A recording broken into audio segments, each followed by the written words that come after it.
काफी टाइम से मैंने किसी पोर्टफोलियो को डिस्कस नहीं किया। मैंने सोचा चलो आज एक पोर्टफोलियो डिस्कस करते हैं।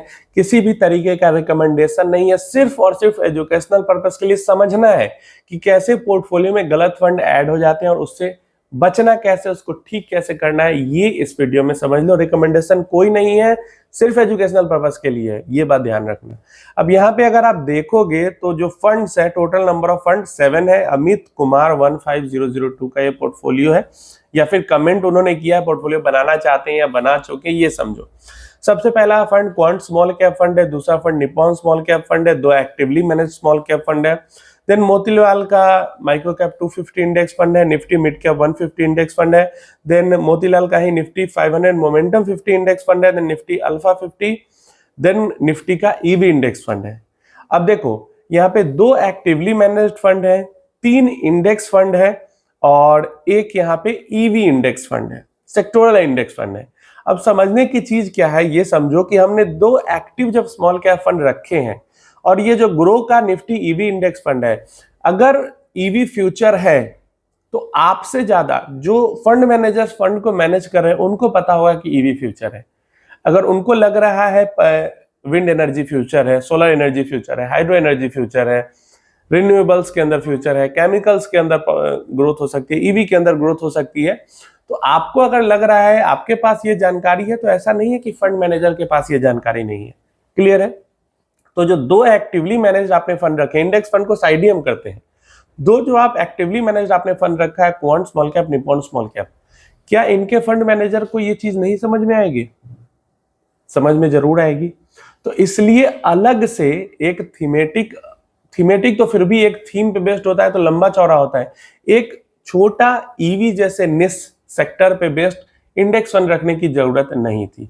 यहाँ पे जो दो actively manage small cap fund है वो सेक्टर रोटेशन करके, या अगर उनको लगेगा कि इस सेक्टर में ग्रोथ हो सकती है तो वो जरूर इन्वेस्ट करेंगे। क्लियर है? इसके बाद हमारे पास मोतीलाल ओसवाल का Nifty micro cap 250 index fund है। इसके ऊपर तो मैं कई वीडियो बना चुका हूं, फिर से एक बार बता देता हूं। 3 फंड है। क्लियर है? Motilal Oswal micro cap 250, Motilal Oswal 500 momentum 50, Nifty mid cap 150 momentum 50 index fund है, इन्होंने यहाँ पे छोड़ दिया है। तो समझो, जो Nifty mid cap 150 momentum 50 index fund है और जो Motilal Oswal Nifty 500 momentum 50 index fund है, ये दोनों फंड ने जिस टाइम पीरियड में, बैक टेस्ट डेटा फंड तो नहीं है, बैक टेस्ट डेटा जो शो करता है, जिस टाइम पीरियड में इन दोनों ही फंड्स ने 25% का रिटर्न दिया है लगभग 19-20 सालों में, उसी 19-20 साल के टाइम पीरियड में जो मोतीलाल ओसवाल का जो Nifty micro cap 250 index fund अगर होता है, इसका भी बैक टेस्ट देता ही है, 18% का रिटर्न दिया है। समझ में आ रहा है? 18% का बस रिटर्न। तो क्या जरूरत है इन्वेस्ट करने का? क्या जरूरत है इन्वेस्ट करने का? जो आपने दो ऐसे फंड्स रख रखे हैं जो ज्यादा रिटर्न्स दे सकते हैं, तो फिर ऐसा फंड रखने का क्या जरूरत है जहां पे रिटर्न्स की जो प्रोबेबिलिटी है, पूरा गेम तो प्रोबेबिलिटी का ही है, तो जहां पे प्रोबेबिलिटी कम है उसके अंदर इन्वेस्ट ही क्यों करना? और रीजन भी है ना प्रॉपर, क्योंकि माइक्रो कैप है। जब हम माइक्रो, जितना भी लार्ज से मिड से स्मॉल, स्मॉल से माइक्रो, माइक्रो से मिनी, जैसे जैसे छोटे मार्केट कैप की तरफ हम बढ़ते हैं, सीधा इंडेक्स के अंदर इन्वेस्ट करके नहीं छोड़ सकते हम, हमें काफी सेलेक्टिव होकर इन्वेस्ट करना पड़ता है, तभी अच्छे रिटर्न्स बना पाएंगे। तो ये चीज है। तो इसलिए यहाँ पे भी इन्वेस्ट करना, मुझे नहीं लगता कि जैसे ये जो 7 फंड्स हैं, इनमें से अगर 2 फंड को हटा दिया जाए, जैसे माइक्रो कैप 250 इंडेक्स फंड और निफ्टी ईवी इंडेक्स फंड, तो मुझे लगता है लॉन्ग टर्म के लिए 10 साल भी अगर मिनिमम होल्ड करना हो, तो जो बाकी के 5 फंड्स बच जाते हैं, उन 5 फंड्स के लिए ये पोर्टफोलियो काफी जबरदस्त हो जाता है, काफी जबरदस्त, तो जबरदस्त रिटर्न बन सकता है। हो सकता है कि 20% प्लस के रिटर्न ओवरऑल पोर्टफोलियो पे भी बन जाए, ऐसा ये पोर्टफोलियो परफॉर्म कर सकता है। और जो माइक्रो कैप इंडेक्स है एंड ईवी इंडेक्स है, उसकी जरूरत नहीं है।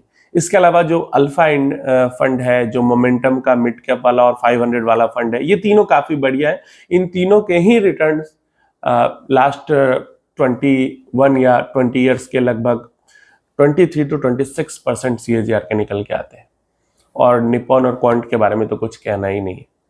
तो ये 5 जो फंड्स बच जाएंगे, शुरुआत करने के लिए म्यूचुअल फंड्स में 5 फंड्स, वैसे भी नंबर ऑफ फंड्स भी सही है। आगे चल के आप और फंड ऐड कर सकते हैं अगर आपका कॉर्पस बहुत ज्यादा बढ़ता है या आपके गोल्स थोड़े और बढ़ते हैं तो आप और भी फंड ऐड कर सकते हैं। बट अभी के लिए, स्टार्टिंग के लिए इन 5 फंड्स के साथ स्टार्ट करने में कोई दिक्कत नहीं है, काफी बढ़िया है।